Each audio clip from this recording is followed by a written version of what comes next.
Alrighty, so it is the next day. I don't remember where I left off, but running into more clearance issues here. These Barnes joints do not fit in the Clayton rear uppers very well, so this is the second time I pulled this out and grounded on it. Also, they're not wide enough. They're too short, not wide enough. So I had to come in here with the grinder and cut a little bit off of these to make it narrow enough to fit inside the pocket there. So I'll just take a quick gander over here, see if there's anything we missed yesterday. I got it hanging in there by some ratchet straps, trying to get everything kind of lined up. The U-joint is the wrong size on this stock shaft, so I think what I'm going to end up doing is taking the ass end of that shaft, cutting this off, and welding it on there. God, it's just so thin, but like I said before, this is not a road vehicle, so I'm not really worried about welding the drive shaft. I'd like to just put a piece of pipe in here and get rid of this thin shit altogether. That would be ideal. Sweet welding job. I pulled this out of the scrap bin at my old work a couple years ago. Came from Bucky's. So, yeah, there's mine. There's theirs. Yeah. Anyway, this is what I was talking about right here. This pocket is not deep enough, and also it's not wide enough. And I was still touching that fuel line there, so we'll have to work on that. But we got, I had to cut the arms and take 5 inches out of them yesterday because I don't math good, and got them all welded up. Now this is actually a Dana 44 truss I got from Barnes, and it fits on there like a glove. Just absolutely perfect. The width is perfect. Goes right over the top. Of course, now this arm is going to prevent me from doing anything. I'll try. So that's more or less where it's going to sit. It fits perfectly. Couldn't have asked for anything better, just from typical me fashion to shooting from the hip. So I'm gonna get these tubes cleaned up. Got to get this diff welded up and get this truss welded on here. Get these links welded on. That's pretty much the angle it's going to be, I think.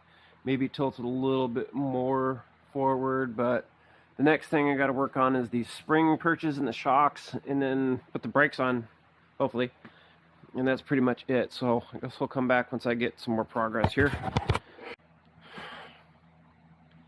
Okay. Got the truss welded on. Now I know there's going to be a lot of experts out there saying, you didn't do it like I did it. Yeah, well, I did it the way I did it, and that's how I did it. Now we're done. Did a nice hot root pass, let it pretty much cool down, and then came in, did my caps, and then came in here and filled in these sides. And started welding on the tube a little bit, but I had to quit because it stank and had to open the door. But, yeah, there we go. So now I just gotta lower the car down a little bit and get it centered up side to side, and then get these links tacked in here, and then run it through its geometry, see what it does, and then go from there. So good stuff. Okay, well, got the mounts on there. Not exactly probably how they're supposed to be on there, but they're on there. And it's now sitting, no more ratchet straps. It's on the poles right now, as you can see. But it's nice and sturdy. I gotta put the bolts in up there.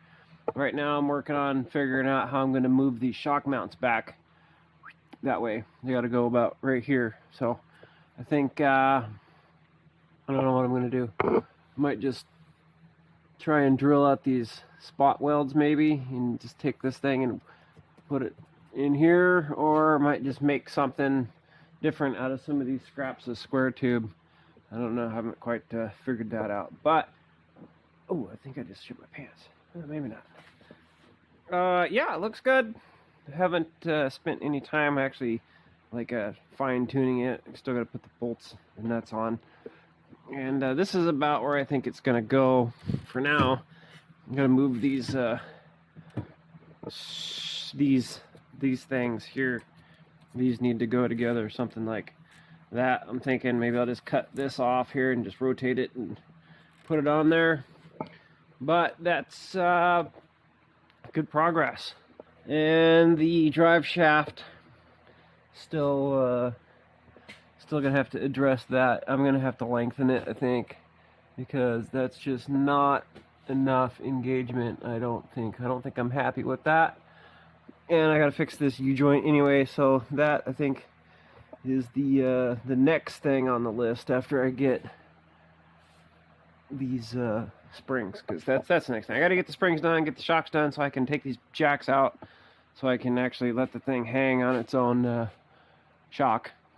Not sure what that's about, but power's out, running on the generator, so I'm just trying to get some things done here. Can't run the lift on the generator, figured that out. Can't run the air compressor, figured that out. Can't run the welder, figured that out. So what I'm doing now is working on these brakes. Two things I figured out so far. Number one is that, at least in this particular location, the cables are too tight and will have to be modified, removed, drooped down, I believe.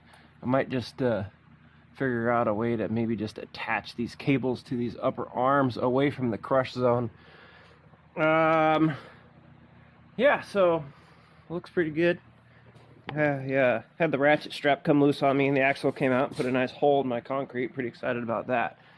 But it ended up like way down here until I finally was able to catch it with the strap. And so what I figured out is that, on accident, is that when it comes way down that low, there's some massive steering pivoting that happens there.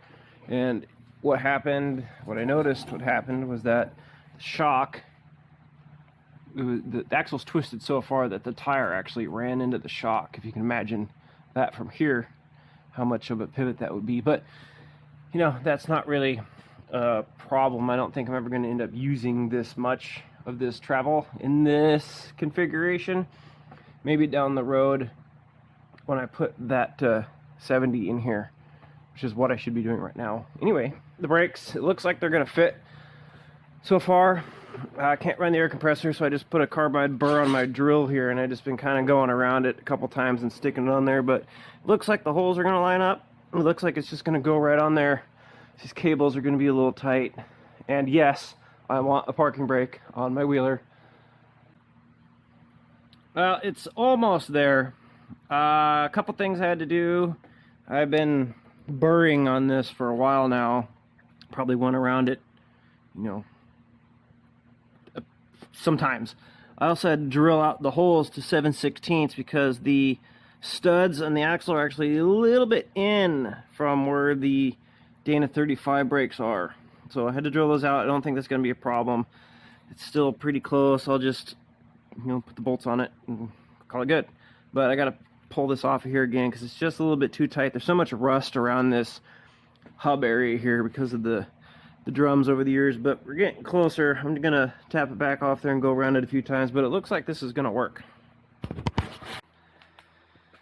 Okay, so here we go. We got the Dana 35 ZJ brakes on the Liberty KJ 8 1/4 axle. So it does work. Now I don't know what parts you'll need. You know, this is not a how-to. This is more of a, hey, look at that. So I don't know what parts you need, but here it is. The only thing I had to do to make this work was the hole that the backing plate goes through had to be drilled out a little bit. I just put a carbide burr on my drill, just kind of went on it, and then I stuck it on there so I could get the rust from the tube on it, so you can see the witness marks of where it needed to be cut. Pulled it off, did it some more, put it on, pulled it off, and did it until it fit. Also, I had to drill there's 4 bolts on the back of the plate that hold it in. You have to drill those holes out to 7/16 to make it fit because the 8 1/4 bolts are closer together than the 35. So they're all on there.